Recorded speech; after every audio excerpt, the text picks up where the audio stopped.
Viajeros y exploradores del Cosmoverso, bienvenidos de nuevo a la Pulsar Paradise en un programa para el podcast de Cosmoversus. Tenemos esta semana a un tándem muy especial por la novela Gritos desde el Jalia. Creo que lo he dicho bien, Margot Koska. ¿Qué tal, Margot? Muy bien, encantada de estar por aquí. Y también tenemos a Kane Arthurson, que es su marido y también ha tenido muchísimo que ver en este libro, en la parte histórica. Buenas tardes, Kane. ¿Qué tal? Hola, ¿qué tal? Todo de estar Muchísimas gracias de verdad por estar los dos. Además, que ha sido una sorpresa porque contaba con Margot y te has unido a nosotros y me parece perfecto porque yo creo que el público va a pasarlo muy bien. Tenéis los dos muchas cosas que contarnos. Y yo quiero empezar por Margot. Cuéntanos de qué va un poquito Gritos desde el Alia. Pues en sí realmente el libro es intentado que sea una pequeña novela histórica. A ver, a mí la historia me gusta mucho, es algo que siempre me ha fascinado. Entonces intenté meterle lo que a mí me gustaba, ¿no? A mí lo que son las tribus germánicas es algo que siempre ha estado ahí. Y yo me acuerdo que, a ver, yo suelo escribir fantasía, ¿no? Pura y dura. Pero sí, fue mi marido el que me dijo, joder, si tanto te gusta la historia, ¿por qué no coges y te pones y escribes sobre esa época y tal? Pero bueno, pues venga, voy a intentarlo. Y había leído un libro que era sobre la batalla de Adrianópolis. Y me pareció algo súper interesante, porque es una batalla que prácticamente no es que sea demasiado conocida, pero realmente es lo que se suele llamar el comienzo del fin del imperio, ¿no? Es lo que se dice, que desencadenó la caída directa del imperio de Occidente. Entonces dije, joder, me parece algo súper interesante, no sé, intentar llevarlo a novela. Pero, a ver, esto ya se ha hecho, pero desde el punto de vista, pues, de los caudillos. Pero yo quería llevarlo desde el punto de vista de la gente de a pie, ¿sabes? Que no fuera todo tan rimbombante, ¿no? Todo tan batallas grandes. No, yo quería que las batallas fuesen como más de andar por casa, ¿sabes? De los pobres. Entonces decidí que todo fuese contado en dos lados. Por parte de un niño godo, que es secuestrado de la tribu, de su tribu, y llevado al Imperio Romano. Él no conoce absolutamente nada de eso, él está criado ahí en el bosque, digamos, se crió ahí con los animales y no sabe nada de las costumbres de los romanos. Lo poco que conoce, pues se lo contó su padrino, que estuvo ahí de legionario en sus tiempos y tal, pero todo como muy, muy fantástico, ¿no? Y eso, tiene que enfrentarse a la vida de esclavo ahí en medio del imperio, con unos altos cargos, ¿no? Una casa de gente pudiente. Y por el otro lado está el punto de vista de los godos, o sea, de los padres de ese niño que por un lado están derrumbados por causa de la pérdida del hijo, pero también están preocupados porque les vienen problemas bastante más grandes incluso que lo de perder el hijo, y es perder toda su vida directamente, porque se enteran que los hunos, que bueno, son unas tribus nómadas que vienen directamente, están en un momento, ya digo, muy tumultuoso, y están arrasando con todas las tribus que hay en la parte norte del Danubio. No sé si está quedando claro. Es un poco lo que quiere decir Margot, desde el punto de vista histórico, es que es una época muy, muy, muy, muy convulsa. Y es el punto de vista, la parte del niño, como dijo Margot, y la parte de los godos es una suma de problemas. Es decir, dentro de la novela, dentro del relato de Margot, está el secuestro del niño y los padres que tienen que, naturalmente, lidiar con ese problema, con esa angustia. Pero, por otro lado, como bien ha dicho, es decir, estamos en un...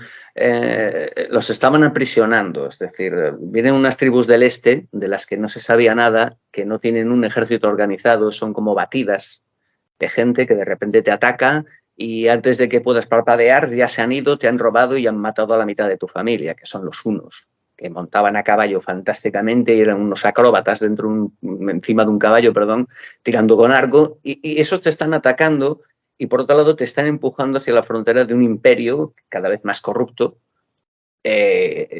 Claro, entonces pues están un poquito agobiados con toda esa situación.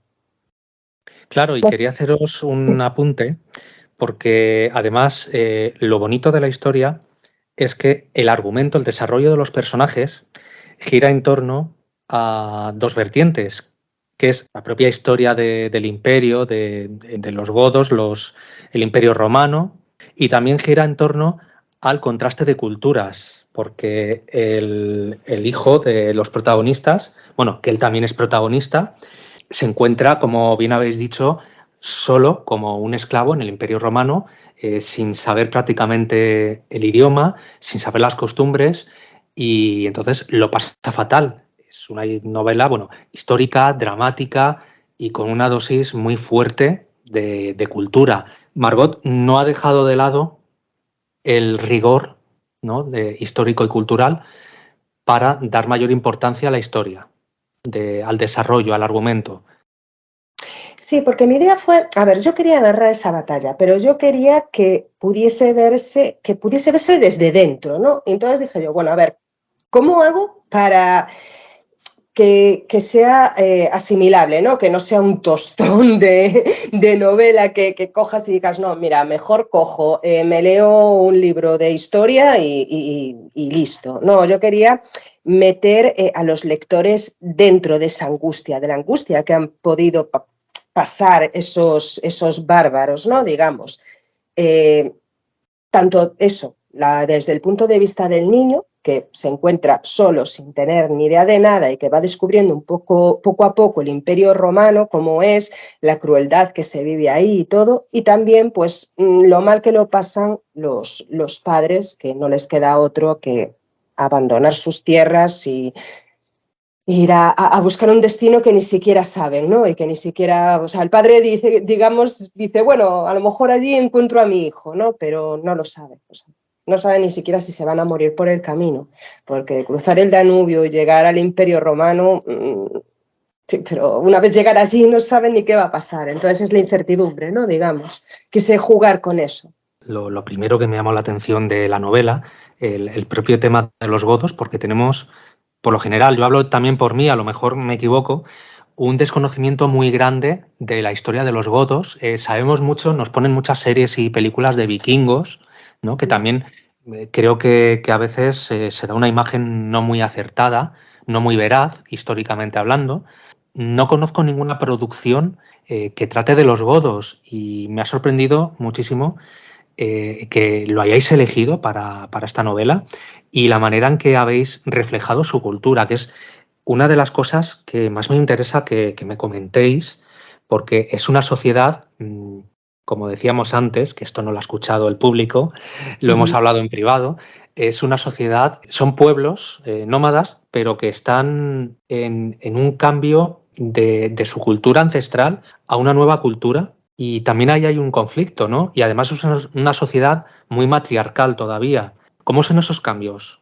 Los godos, como tal, el pueblo godo, uno cuando busca en internet va a encontrar. Los godos existían desde el siglo I antes de la era común, patatín, patatán, vienen de Escandinavia. No se sabe, no hay fuentes. Los godos, tal y como los conocemos, surgen al norte del Mar Negro en el siglo III. Lo que había antes de esos godos, ¿cómo se llamaban a sí mismos? No se sabe.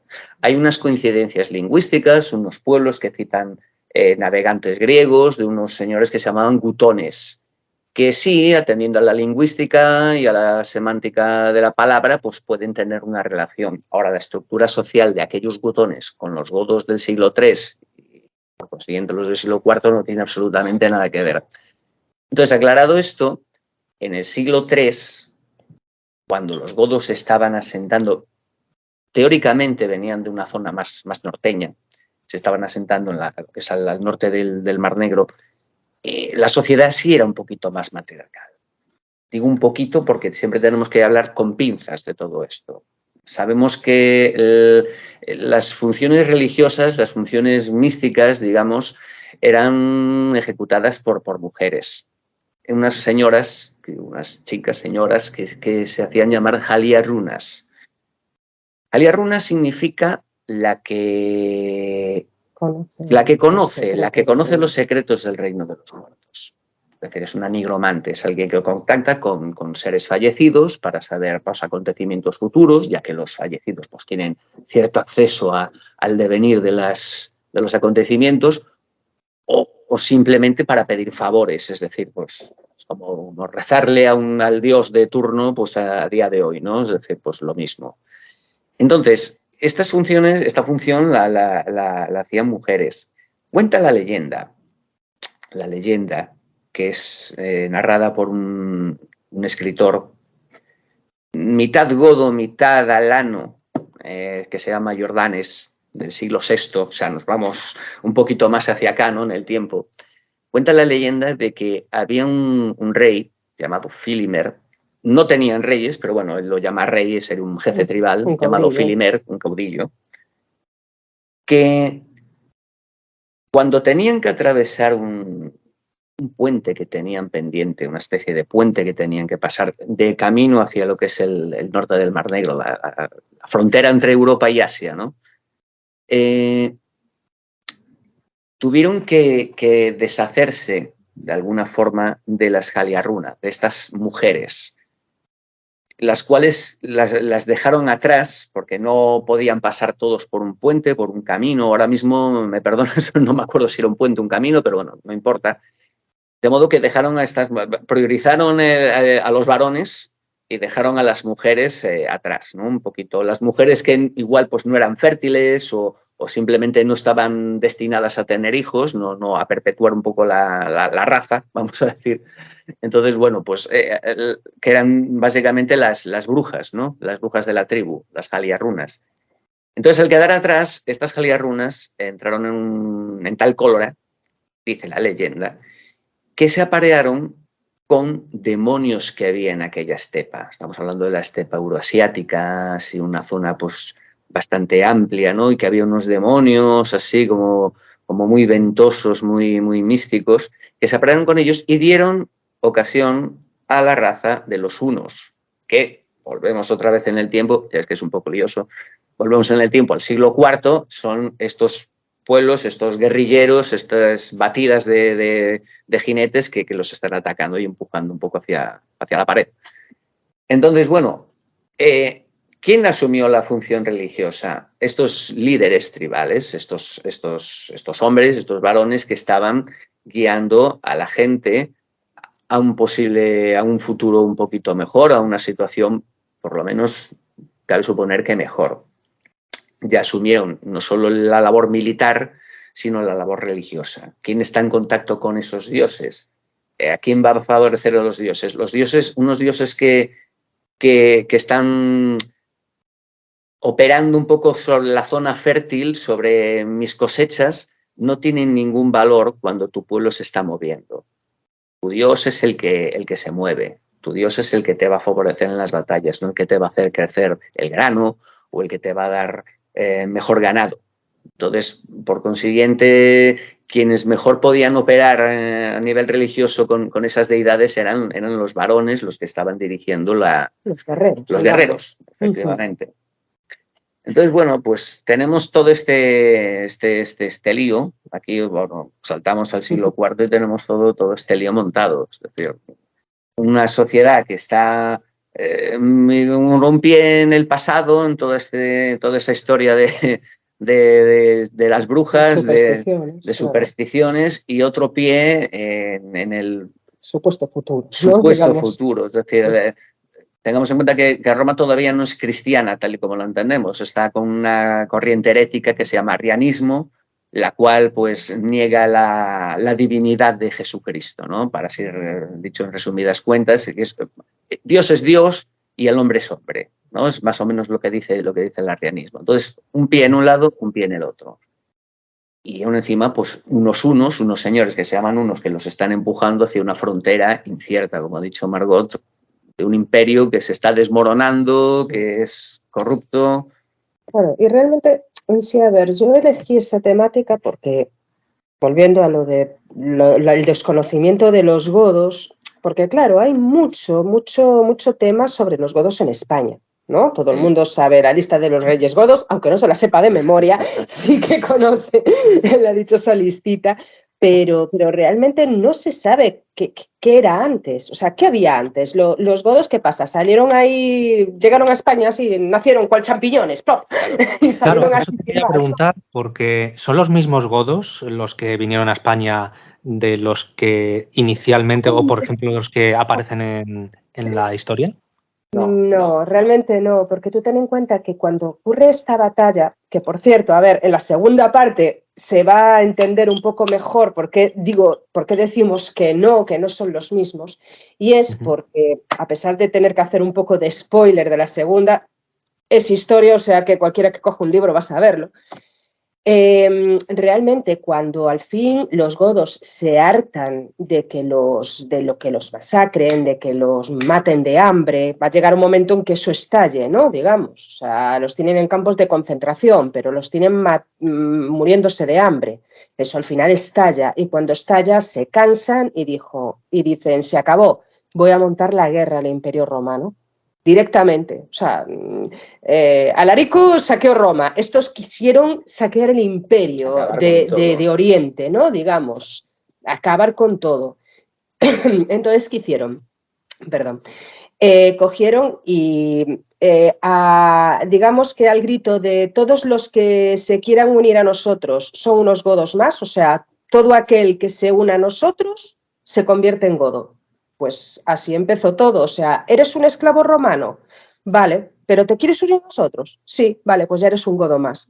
Por lo tanto, empezó, vamos, a mezclarse ahí todo. Ya estaban mezclados de antes, cuidado que no hay una raza goda, no, ni lo más mínimo, pero si ya estaban mezclados antes, llegado el momento de esta guerra, digamos, o sea, ya se mezclaron hasta lo indecible, ya te digo, allí entraron de todo, o sea, incluso los propios hunos, porque los hunos también al final se unieron.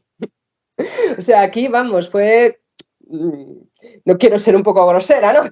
Es un poco aquí como casa de putas, ¿no? Digamos. Sí, vamos a ver en plata. Sí. Exactamente, aquí fue todo vale, entonces eso, no. Los godos que llegaron a España ya no tenían nada que ver con esos godos de antaño, del siglo IV. Es que en sí eran ya ejércitos, ¿sabes? Era un ejército. La cultura de Kernecchio. Sí. Claro, es decir, el periodo que retrata Margot, por los arqueólogos se denomina cultura de Kernackiov. No sé si lo estoy diciendo bien, yo tampoco soy un experto en lingüística, pero básicamente era, como hablamos de que estamos en la estepa, casi en la estepa euroasiática, tenemos a pueblos que ya, antes de que llegasen los godos al norte del Mar Negro, ya había gente viviendo allí y se fusionaron con aquellos. Entonces ya los godos del siglo IV eran una amalgama de étnico brutal. Estamos hablando de gente, o sea, pueblos germánicos, de lingüística germánica, con pueblos que vivían en la estepa, que eran medio nómadas, medio sedentarios, y todos, totum revolutum, como diría un romano de aquellas, pues, es decir, estaban todos mezclados. Los godos que llegaron a España eran una mezcla todavía mayor. Como dijo Margot, cuando hubo la batalla de Adrianópolis, pues muchísima gente, romanos renegados que no tenían mejor futuro, se unieron a los godos, otros germanos que no eran godos, pues yo qué sé, pues sajones, alamanes, todo lo que se encontraron por el camino que podía montar a caballo y manejar una lanza o una espada. Tú quieres, te unes, eres godo. Entonces, no hablamos ya de tribus, lo que llegó a España no eran tribus, eran ejércitos. Es como Estados Unidos, ¿no? Tú dices, esta persona es estadounidense, pero dentro de Estados Unidos hay 400 etnias. Hay un señor que viene de Japón, hay otro señor que viene de África, o sea, sus ancestros, quiero decir, otros son latinos y todos son estadounidenses, ¿no? Y normalmente se entienden, yo no sé allí, pero nosotros los entendemos como americanos estadounidenses a todos. Pero dentro hay un amalgama étnico brutal, pues es exactamente lo mismo. Y cuanto más va pasando el tiempo, ya una vez que se asientan en España incluso, pues ya son godo-hispanos o hispano-godos, ¿no? Es decir, cada vez están más mezclados. Y es un poco la diferencia que hay entre los godos que normalmente se conocen, que son los que llegan a España, con los godos del siglo IV y anteriores. Esos godos que estamos conociendo en esta novela, ya en esa época tampoco eran una unidad, un pueblo unitario. Había otro tipo de godos dentro de pueblos un poco distintos, cultural, lingüísticamente o socialmente. ¿Eran muy distintos entre ellos también o no se conoce tampoco demasiado? Es tan lioso que necesitaríamos como 3 días por lo menos para contar un poco. ¿Mi pregunta es liosa o la respuesta es liosa? La pregunta es completamente lógica. Si has leído la novela, es normal que te hagas esa pregunta y cualquiera que lea la novela se hace esa pregunta, es lógico. La respuesta es tan amplia. Voy a intentar resumirla lo mejor que pueda. Es que normalmente hablamos de godos y es una forma un poco familiar de llamarlo. Si somos rigurosos, deberíamos llamarlo tribus germánicas orientales. Porque los godos, como dije antes, cuando entran en el siglo III en la historia, no entran solos. Hay otra tribu, digamos, otro ejército, mejor dicho, que son los érulos. Y los érulos no son godos. Los érulos son mercenarios, gente que la arqueología corrobora un poquito de que estos sí, de alguna forma, venían de zonas más al norte, quizás escandinavas incluso, y que se estaban ya no de una forma tan tribal, tan étnica, sino que eran ya más revueltos todavía y eran ya puramente ejércitos, que se alquilaban al mejor postor. En este caso, pues hicieron una asociación con los godos para saquear Tesalónica, la zona griega, el norte del Mar Negro. Esto sí, resumido un poquito, es decir, estamos hablando de que tanto godos como érulos eran una amalgama de tribus que tenían sus propios nombres, es decir, creutungos, tervingos, caifalos. Dentro de los érulos, pues no tenían tampoco una denominación concreta, es decir, érulos, como se suele decir, el enemigo es quien escribe la historia y quien pone los nombres. Para el romano que escribía la crónica, pues uno no se iba a enrollar con estos eran tervincos, estos eran érulos, estos eran de Perico de los Palotes, no, estos eran godos todos. Poco ya. También, para ellos eran salvajes. Claro, unos señores que se llamaban godos y que eran muy fieros. ¿Sabes? La realidad es que eran un montón de tribus ahí amalgamadas y uno, si viaja en el tiempo y le preguntase a alguno de aquellos, oiga, ¿usted qué es? ¿A qué tribu pertenece? ¿Usted es un godo? Y le diría, ¿de qué me estás hablando? No, yo soy un tardingo, o yo soy un no sé qué, o yo soy un érulo, o soy un taifalo, soy un sármata, que ni siquiera era un germano, es decir, yo no, mi familia es sármata, ¿sabes? Entonces, todo este lío es un poco el que se refleja en la novela en el siglo IV, ¿no? Es decir, no hay un pueblo en concreto. Bueno, de todos se les llama godos así un poco sin más. Creo que es interesante que justo en la batalla esta en la que va la novela, ¿no? Es cuando se cree que se dividieron en lo que a día de hoy se conoce como visigodos y ostrogodos. Yo creo que los visigodos son los que más conocemos, ¿no? Que son los que vinieron para aquí. Además lo tengo aquí en el mapa, en la tableta, porque mientras me lo estáis comentando, me he buscado un mapa para orientarme un poquito. Sí, es más sencillo, ¿no? Porque si no es un poco lioso estar comentando que sea al oeste, que sea al norte, que sea al norte del Danubio, que sea al sur. Es un poco... Y además, porque aquí pone que los hunos presionaron a los godos en el 375. Sí, exactamente. Realmente el conflicto, realmente cuando empezaron ya a masacrar, fue en el 376 aproximadamente y duró unos 2 años, más o menos, que fue cuando ya fue el estallido total y cuando ya se llevó a cabo la batalla esta de la que estamos hablando todo el rato. Y Pero bueno, realmente el empuje de los hunos viene de unos años antes, porque ya antes de lo que narra la novela, el juez de los godos, Atanarico, lo vamos a decir latinizado para que sea un poquito más entendible para los oyentes, ¿no?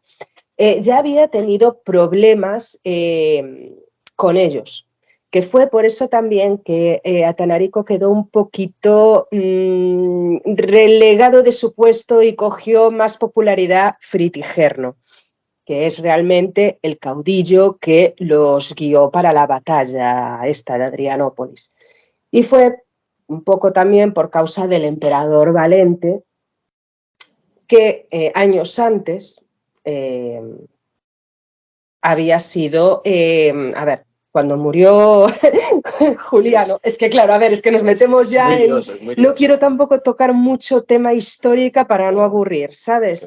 Claro, pero a veces si enlazas una cosa con otra, parece que queda más claro porque es que, claro, visto así desde nuestra perspectiva, la historia está, como se suele decir, muy viva y no es tan sencilla de contar como vienen los libros, ¿no? Porque pasaban tantas cosas a la vez que es imposible a lo mejor poder alcanzar a comprender una cosa sin irte demasiado por las ramas.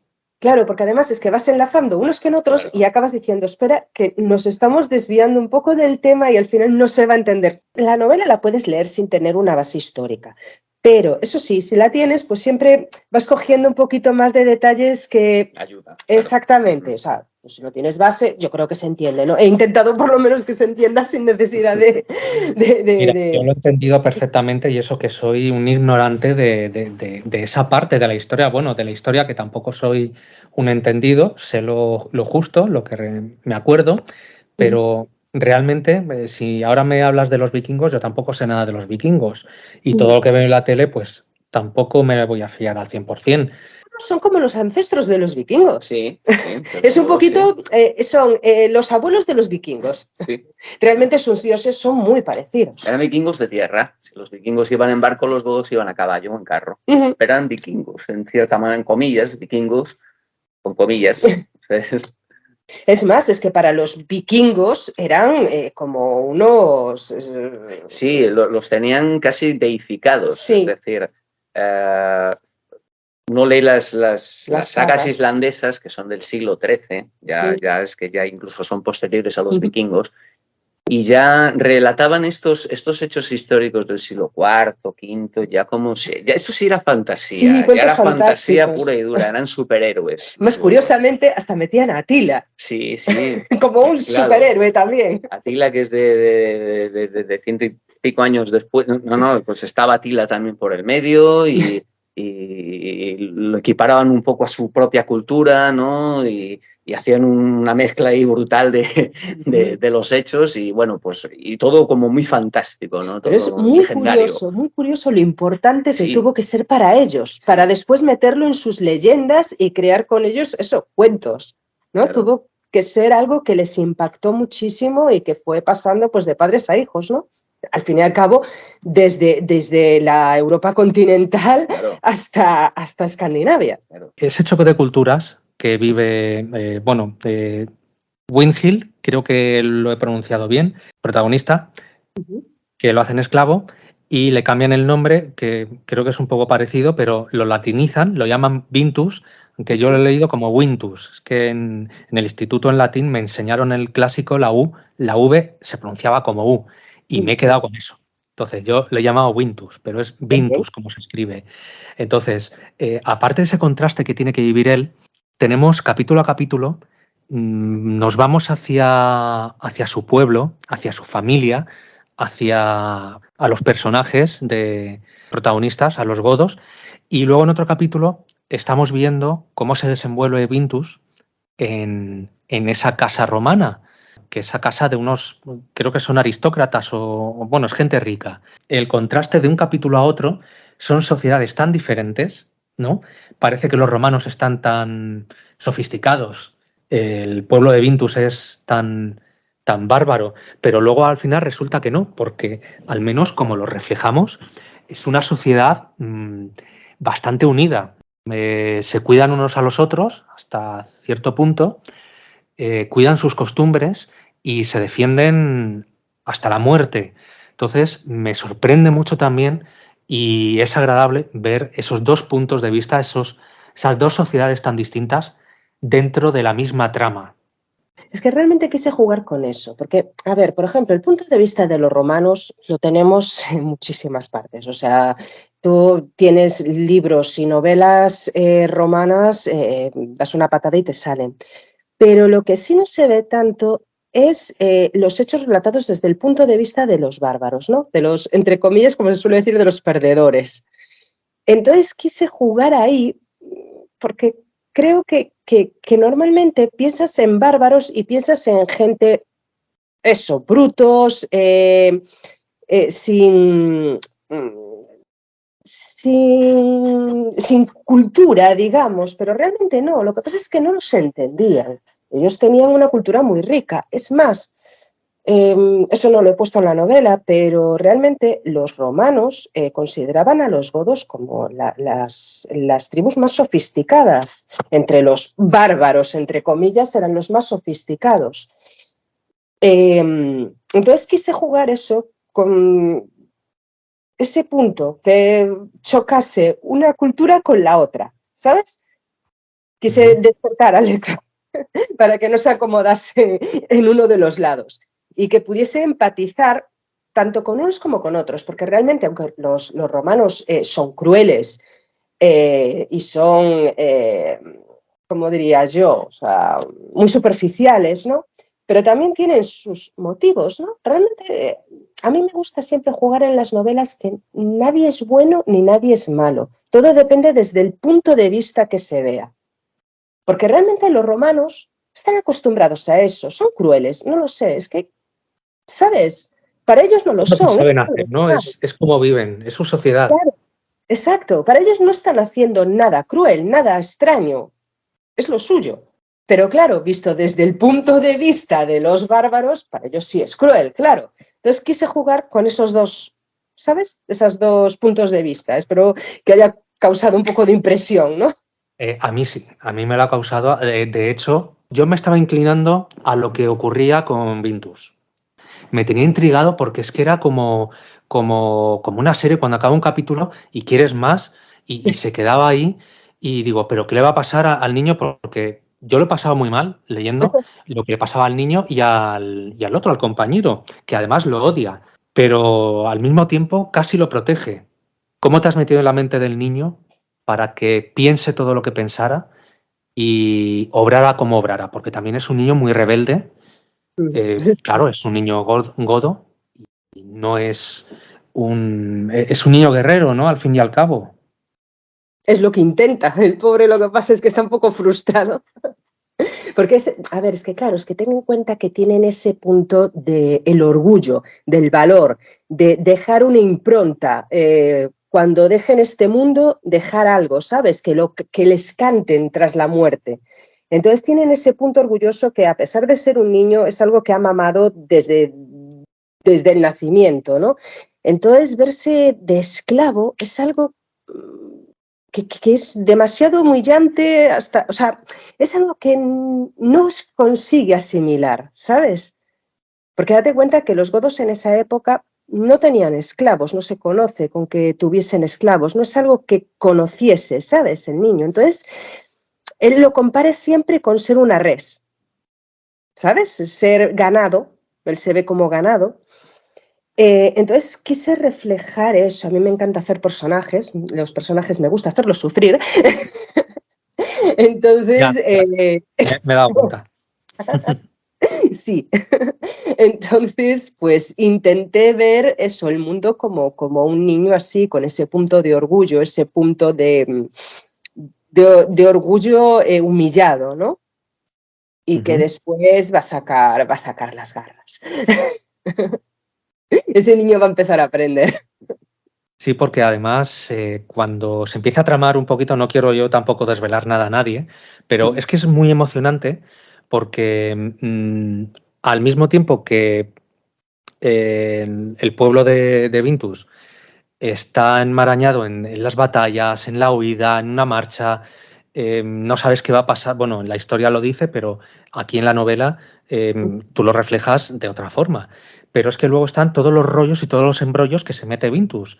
Y claro, se empieza todo a enmarañar, parece que va a acabar la cosa de una manera y acaba terriblemente todo, pero vamos, que a mí me dejó muy buen sabor de boca porque diste muchos giros, pero Ujú. la historia sigue teniendo sentido, va a continuar, como bien has dicho. Además, creo que te escribí antes de proponerte el podcast y te dije que iba a pasar porque es que me habías dejado, digo, a ver, las expectativas eran muy altas y ahora me dejas así con este giro, no puede ser.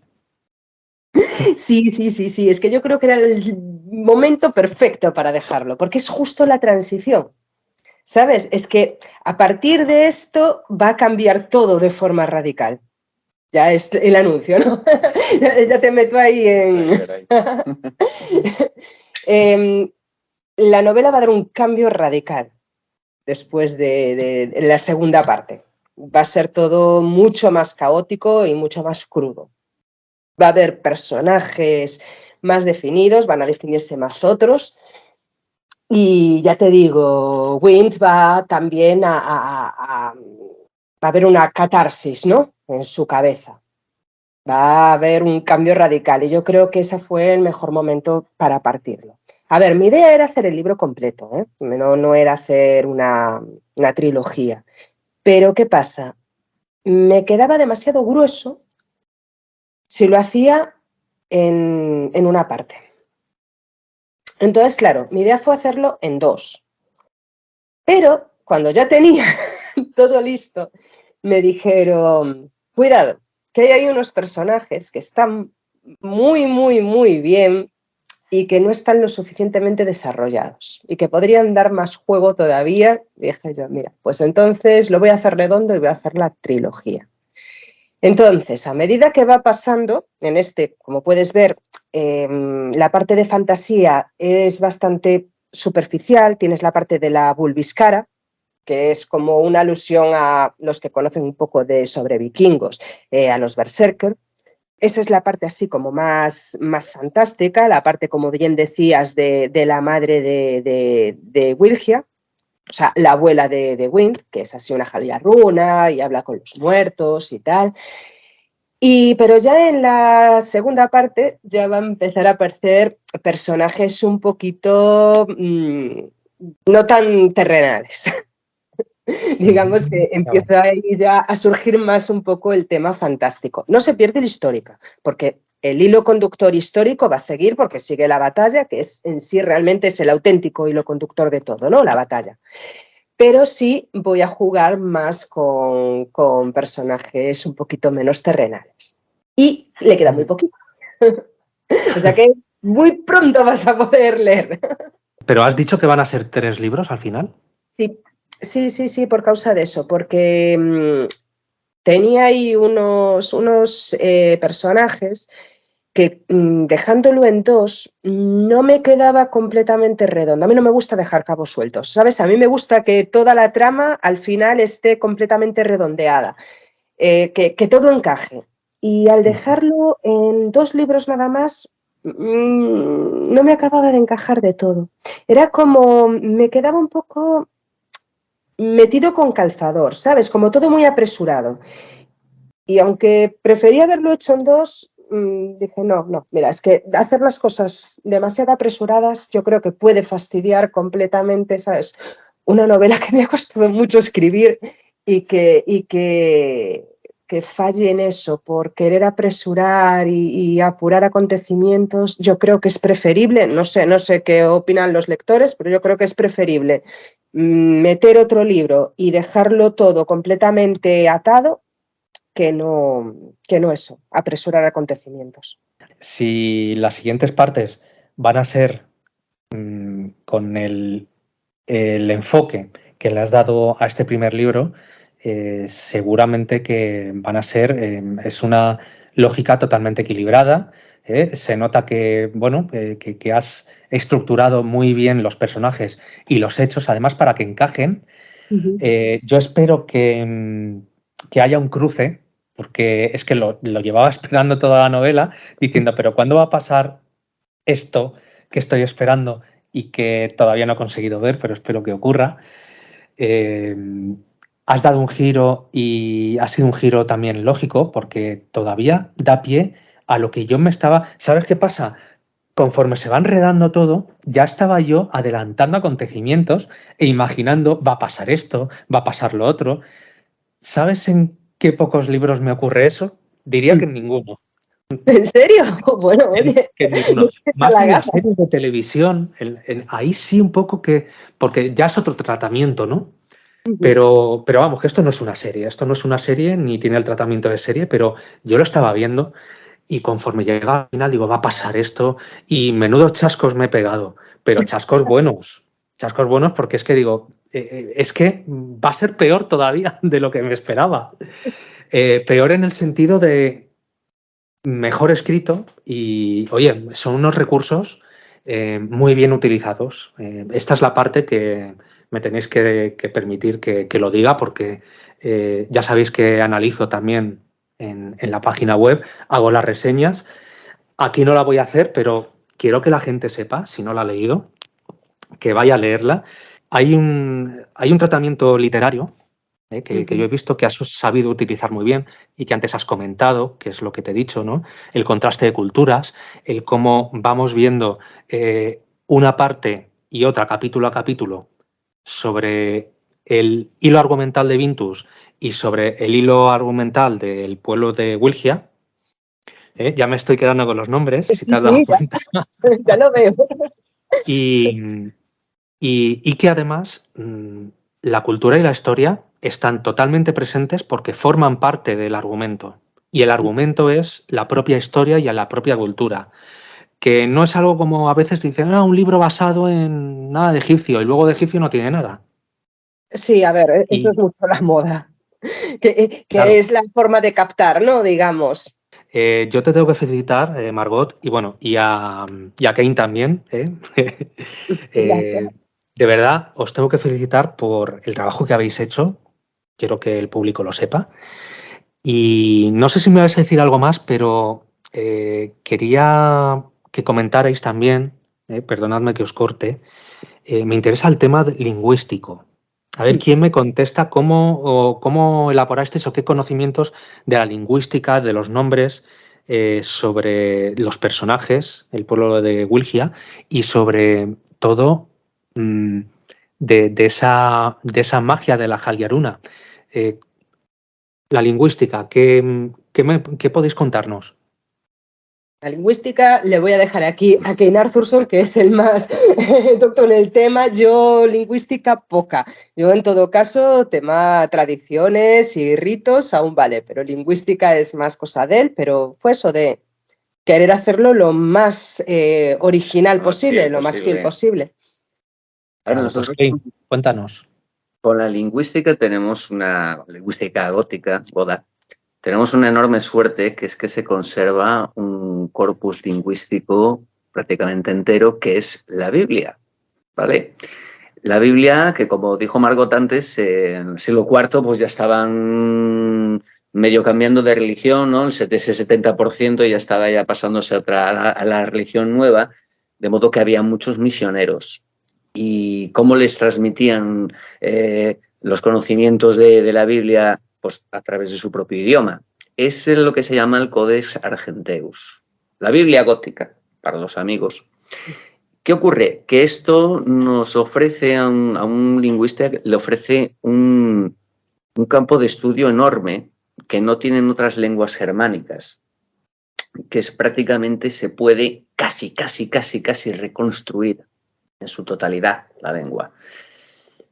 Por otro lado, también tenemos el dato muy interesante de que la lengua gótica, la lengua goda, digo siempre goda, gótica, porque mucha gente le dice es gótico y se imagina un señor vestido de negro con el pelo de punta o algo así, ¿no? Siempre me gusta hacer esa pequeña aclaración.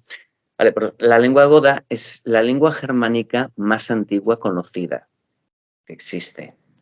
Es la antecesora de muchas otras lenguas, no antecesora directa, porque la lengua goda murió y no dejó descendencia, por así decirlo, pero sí es anterior a todas las lenguas germánicas que se conocen hoy en día, tanto las antiguas, pues, el anglosajón, el antiguo alto alemán, el nórdico antiguo, y actualmente el danés, inglés. Entonces, pues, es antecesor de todas, es la abuela. Está cerca del indoeuropeo. Está cerca del indoeuropeo, está muy cerca del sánscrito, es un dato muy interesante porque el sánscrito es un idioma de la India.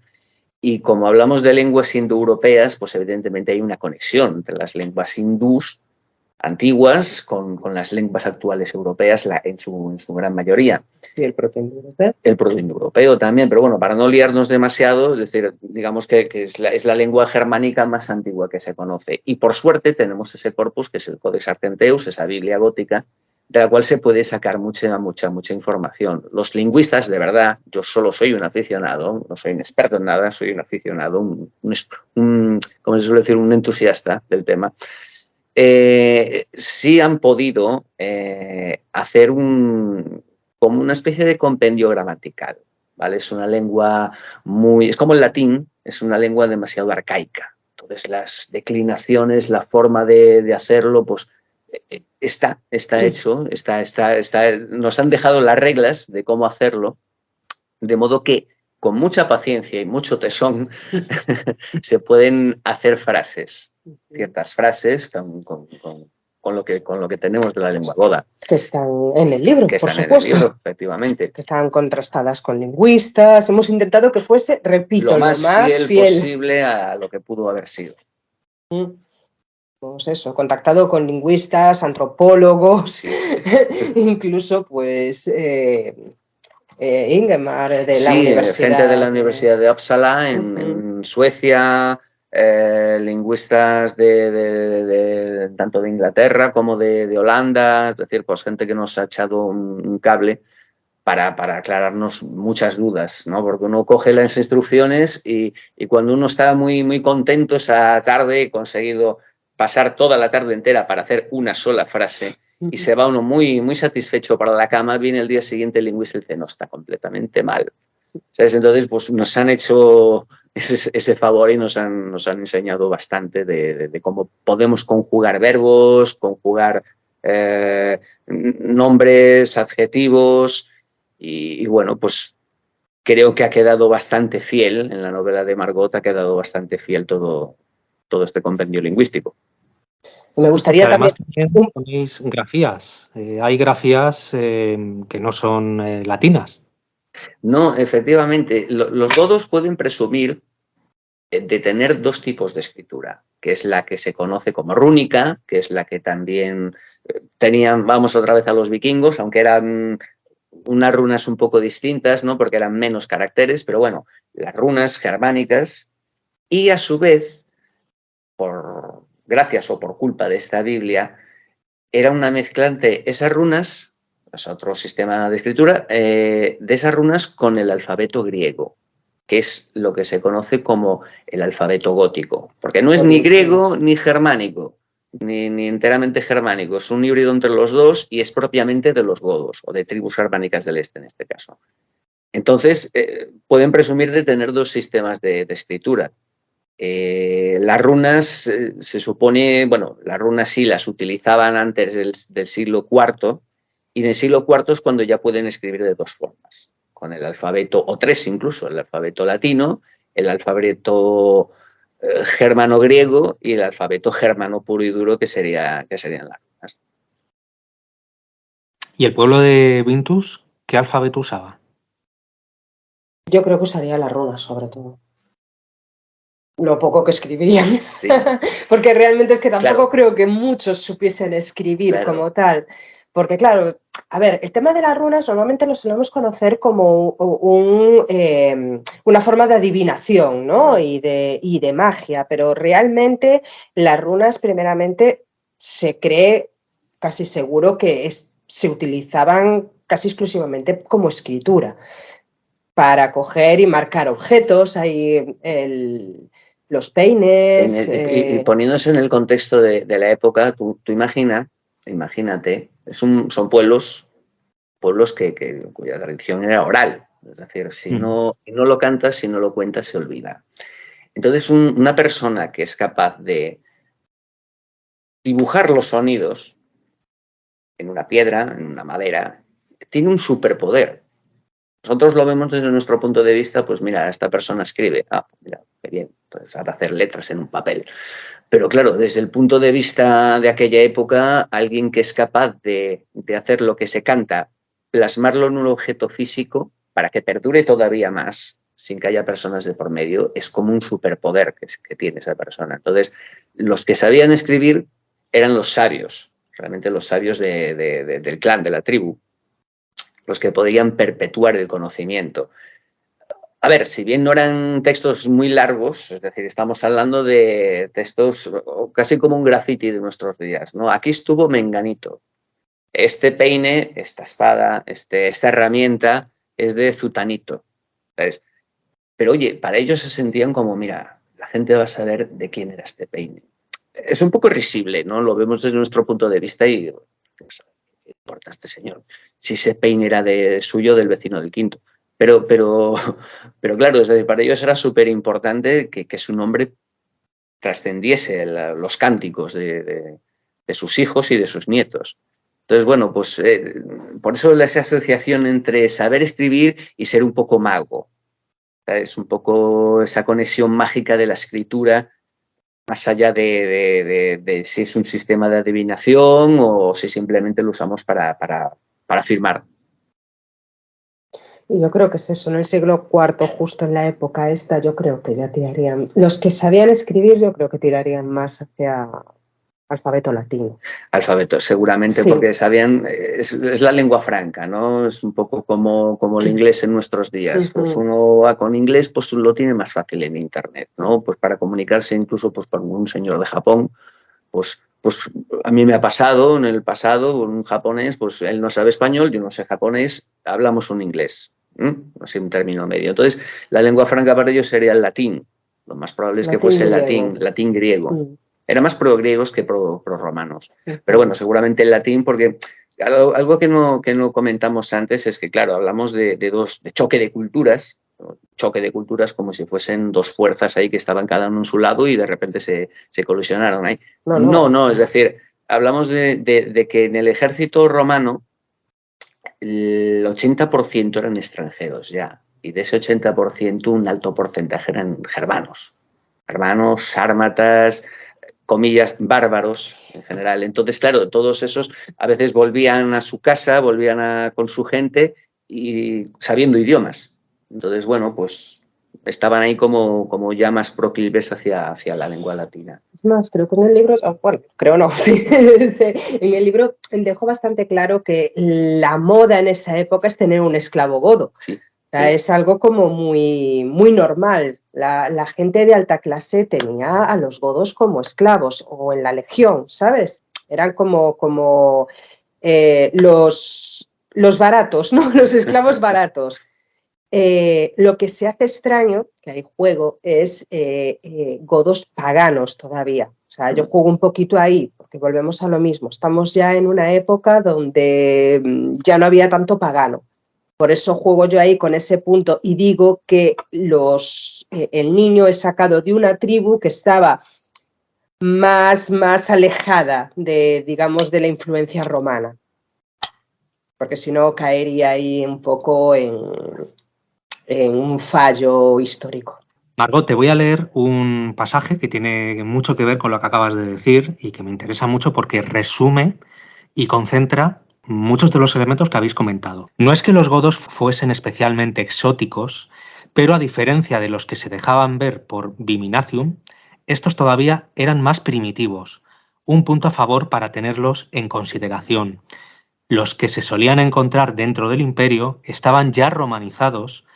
Muchos incluso habían adquirido sus costumbres y se habían cristianizado o bien volcado en el arrianismo, pero aquellos fueron especialmente elegidos por ser supervivientes de sus antiguas tradiciones, bárbaros paganos que colgaban a sus enemigos ofreciéndoselos a un extraño dios de la guerra y la furia. A Tullius, lo cierto es que los godos no le atraían.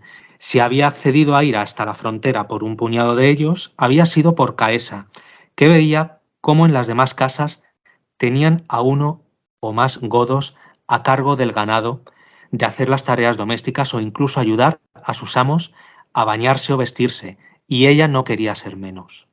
Esto me ha encantado. Esto es increíble. Así la gente ya ve un poquito también cómo escribes y cómo resume también, oye, pues es algo que no ha pasado de moda, ¿no? Todavía. Cómo vemos a los extraños, ¿no? A gente de otras costumbres. No quiero entrar en divagaciones ni en críticas sociales Pero es una ni pequeña nada, puya. pero va un poco por ahí. Y encima los romanos quieren, bueno, pues sufren de aparentosis, ¿no? Como se suele decir, y ellos tienen que tener a esos salvajes y que además aquí comentas también un poco la visión que tenían y cómo cómo estaba cambiando también esos pueblos godos, esas costumbres. Algunos se cristianizaban, otros eran arrianos, otros seguían las costumbres paganas. ¿Cómo has podido concentrar todos esos elementos en estos párrafos? Porque es que dices tantas cosas en unas pocas líneas, queda muy bonito porque tienes una escritura muy serena, Gracias. aunque estés describiendo un asesinato o una guerra, no deja ser una lectura de tener su belleza, ¿no? Su propia personalidad. A ver, cuidado, es una novela que me llevó mucho, mucho tiempo escribirla. Realmente, ¿Cuánto? 10 años. ¿10? Sí, sí. Entre una cosa y otra, 10 años. No, a ver, es que yo quería que quedase todo bien atado. Vuelvo a decir lo mismo. A ver, yo soy muy puntillosa, ¿sabes? No me gusta nada dejar las cosas al azar, no me gusta nada que las tramas parezcan hechas deprisa corriendo o que se resuelvan como de una forma absurda. Esas cosas no me gustan, me gusta tenerlo todo muy bien atado y que todo tenga su lógica. Entonces, claro, en algo tan difícil como este periodo de la historia, lleva mucha investigación. A ver, es que hay que dejar claro que hay muy pocas fuentes que hablen sobre los godos del siglo IV, porque aquí parece que, ¿sabes? Que hay enciclopedias de ellos. Sí, pero realmente no. Es más, bueno, no sé si te has fijado, pero al final pongo la bibliografía, perdón, de donde he sacado muchas de las cosas que he puesto, ¿no? O sea, realmente hay un puñado de historiadores, tanto de la época como actuales, que hablan sobre los godos. Y todo ha salido de ahí. Realmente mi fuente de inspiración fue Amiano Marcelino, que por cierto le hago un guiño en el libro, que le llamo Amianus, no sé si te suena, que es ahí la primera intervención así en las termas, ¿no? Que están ahí Tullius con los amigos y tal, y hay uno que es muy rancio, muy, muy racista. Vale, sí. Además, mira, tengo aquí el glosario de los nombres. Militar e historiador romano del siglo IV, autor de historias, una obra que abarcaba desde el gobierno de Nerva hasta la batalla de Adrianópolis. Exactamente. Pues le hice ahí un guiño, ¿no? Porque realmente le tengo cariño porque gracias a él pude documentarme, porque sobre todo es mucho del material es gracias a él, pero por otro lado dices, es que era un racista, pero racista. Realmente no le gustaba que los romanos se mezclasen con bárbaros.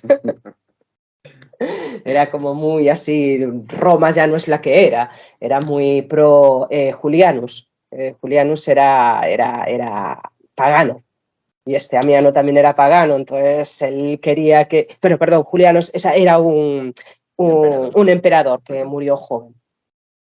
Y eso, o sea, era muy pro pagano y tal, y lo único que le gusta de los bárbaros estos es que son paganos, pero el resto no.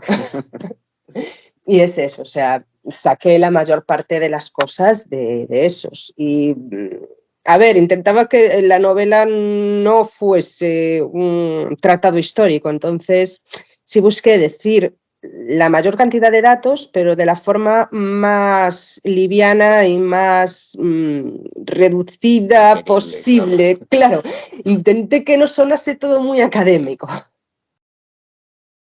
No, tampoco habría sido nada malo, aunque Pero fuera solo un poquito. sí, pero bueno, a ver, a mí personalmente no me gusta, entonces como no me gusta leerlo, porque yo si quiero leer un libro académico, leo un libro académico, ¿sabes?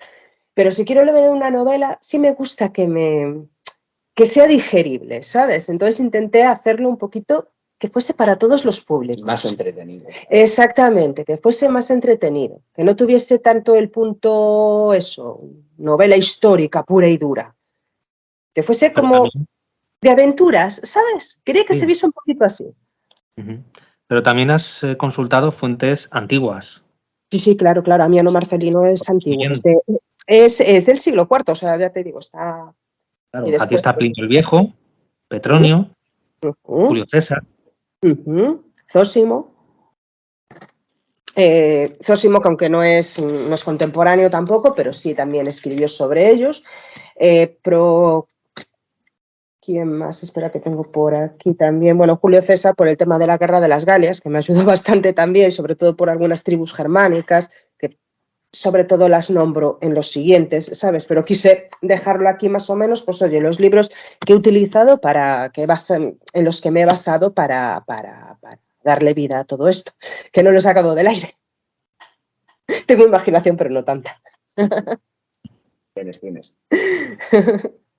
Los ritos que lleva a cabo Wilgia Uh-huh. son muy interesantes, son muy descriptivos. ¿Cómo se te ha ocurrido plasmarlos en la novela? Porque tienen su espacio, bastante espacio.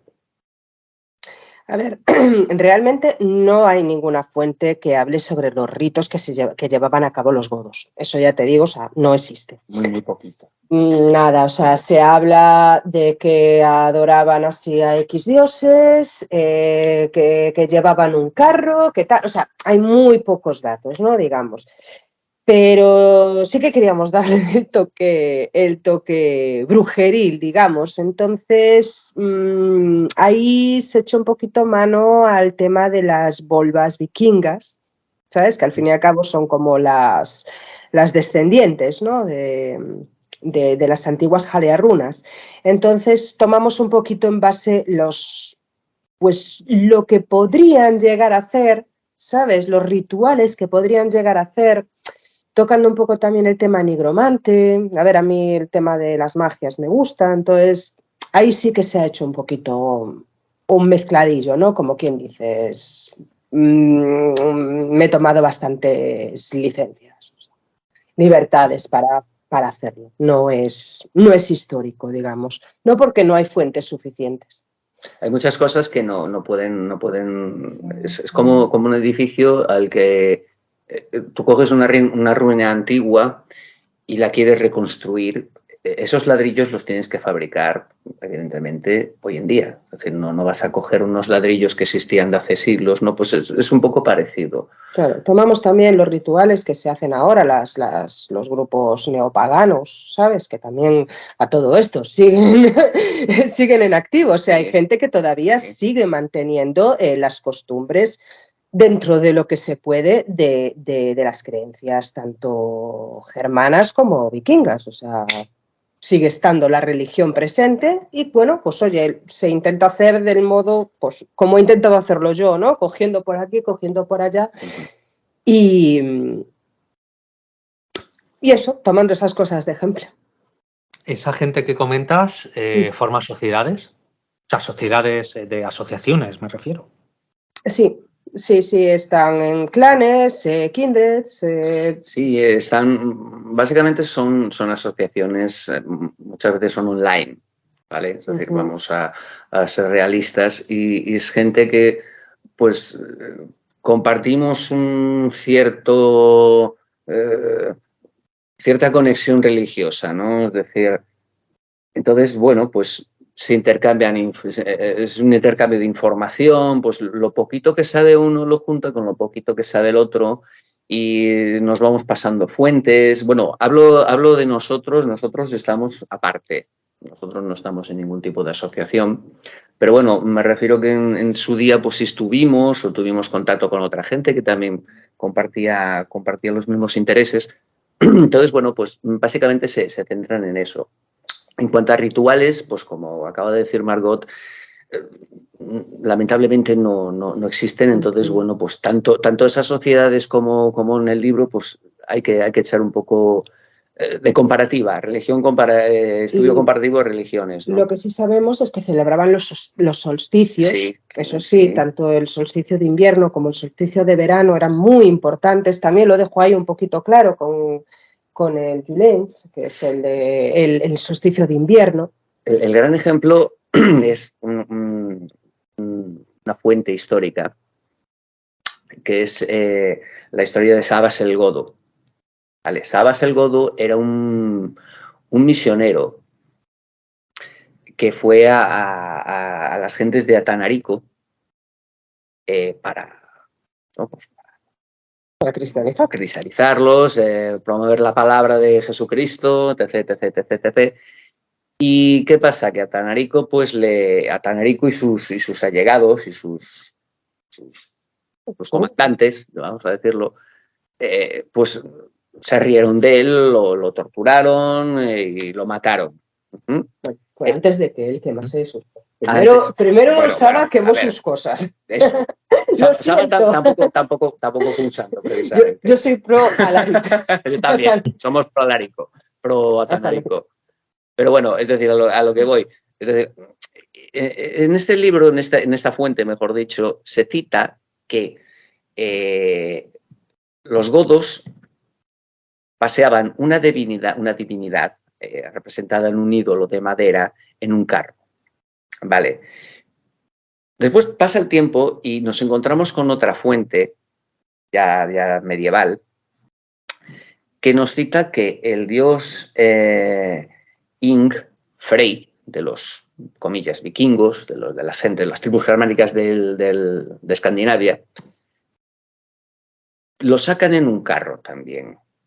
Es un ídolo es un dios de la fertilidad, es un dios que, comillas, bendice los campos para que las cosechas sean buenas, para que el ganado sobreviva, los inviernos duros que tenían. Y justo es en la misma época que sucede la historia de Sabas el Godo. Entonces uno pues hace ciertas conexiones, asume ciertas cosas, es decir, que bueno, pues seguramente este rito viene de aquellas, viene de mucho más antiguo que los vikingos o la Edad Media ya pura y dura, es decir, entonces bueno, pues uno dice, seguramente eres muy parecido, igual pues el nombre del dios cambiaba, las atribuciones de la deidad cambiaban, no eran exactamente iguales, pero sabes que hay una conexión ahí, es como el fragmento que leíste antes, pues colgaban a los enemigos, los prisioneros, en honor a un dios belicoso, un dios furioso, ese es el Odín escandinavo, ¿vale? Igual los godos o las tribus germánicas del este en el siglo IV, III, IV, III, no lo llamaban Odín, seguro, bueno, no lo llamaban Odín, eso ya lo sabemos, le tenían otro nombre, le tenían otras atribuciones, pero es que hay una conexión. De modo que cuando uno intenta imaginar los ritos religiosos de los godos del siglo IV, pues uno tiene que hacer esa comparación.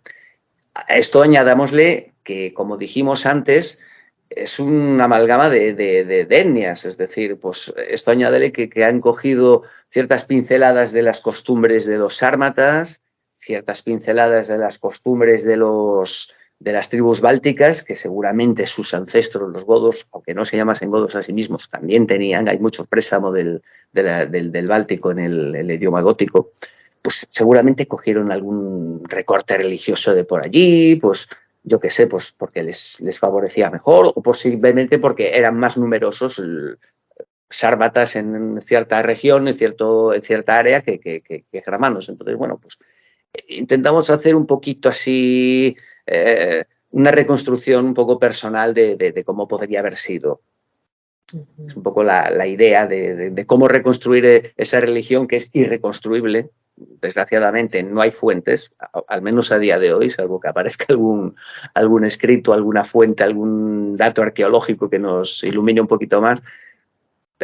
Hay que echarle un poquito de imaginación comparando un poco con otras religiones o una versión posterior de la misma religión. Sobre todo eso de los nórdicos, Claro. tirando por ahí, ir eso sacando poco a poco, comparando con los datos que cogieron unos, con los que cogieron otros. Claro. Por eso siempre no, pongo en la primera página que esto es fantasía, porque hay gente que a lo mejor puede decir, es que ¿de dónde has sacado eso? Claro. Fuentes, que es mucho, los apasionados del tema son mucho de dónde has sacado esto, de dónde has sacado aquello, ¿no? Entonces, también me curé en salud y quise aclarar qué es eso, que el tema gótico, o sea, el lenguaje gótico sí que está muy contrastado, lo más que hemos podido, pero sí en otros temas pues he dejado todo como un poco más a la fantasía. No deja de ser, repito, una novela de fantasía, digamos. Aunque tenga histórica, es fantasía.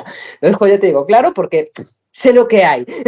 Los que les gustan estos temas se escuecen rápido. Hay gente que se irrita mucho, sí. A ver, puedo dar un detalle que a lo mejor les puede parecer interesante a los lectores, que aunque mis libros, los de fantasía, yo tengo libros de fantasía, estilo fantasía urbana, más ligeritos, más de humor y tal, que en este parezca que lo mío no es el humor, también tengo humor. Vale, son como dos lados completamente diferentes, realmente tienen un nexo en común, tanto los de fantasía como estos. ¿Cuál es ese nexo? ¿O no lo vas a decir? No lo voy a decir. Vale. Yo es que estaba esperando que siguiera, digo, no sé si iba a decirlo o no. Pensaba que ibas a explicarlo. Esto, mira, para conseguir unir el rompecabezas, los lectores tienen que leerse todos los libros. Vaya, sí, es una jodienda. Pero lo hice para los más fieles, ¿sabes? Me gusta hacer las cosas más difíciles todavía. Margot, Kane, ha sido estupendo teneros en el podcast de Cosmoversus, hablando de vuestra novela, de la cultura goda, de la historia, vamos, en general, del conjunto de cómo habéis realizado esta obra tan estupenda, tan increíble. Le va a gustar muchísimo a la gente y estoy seguro de que vas a tener mucho éxito con la próxima entrega, que va a ser para mayo, me has dicho, ¿verdad? Sí, todo apunta a eso. Ya está corregida, ya está lista, solamente queda la cubierta. Aquí el señor me la tiene que terminar y ya va para imprenta. Perfecto, pues te deseamos muchísima suerte, bueno, a ti, Margot, y a Kane. También muchísimas gracias de nuevo por estar aquí y espero que nos veamos y nos hablemos pronto. Muchísimas gracias a ti. Muchísimas gracias, ha sido un placer. Encantados de estar aquí contigo.